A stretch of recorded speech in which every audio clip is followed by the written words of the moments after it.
ইফতারির পূর্ব মুহূর্তে দোয়া করুন, এটি ভুলে যাওয়া যাবে না। প্রতিদিন ইফতারিকে সামনে নিয়ে আমরা দোয়া করব, কারণ হাদিসে এসেছে সালাসু দাওয়াতিন মুস্তাজাবা, তিন ব্যক্তির দোয়া আল্লাহ তাআলার কাছে কবুল হয়ে যায়।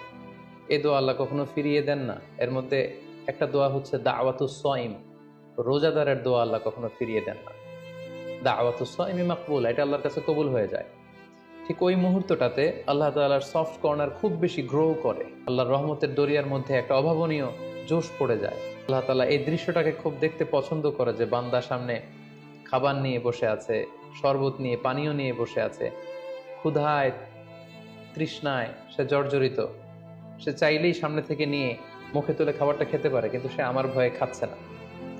তখন আল্লাহ তাআলা এই দৃশ্যটা দেখতে বড্ড পছন্দ করেন। ঠিক এই মুহূর্তে আপনি যখন বুদ্ধি করে আল্লাহ তাআলার কাছে চাইতে শুরু করবেন, কায়মনো বাক্যে চোখের পানি ছেড়ে, আপনি চাইতে দেরি হবে, এই দোয়া আল্লাহ তাআলার কাছে কবুল হতে দেরি হবে।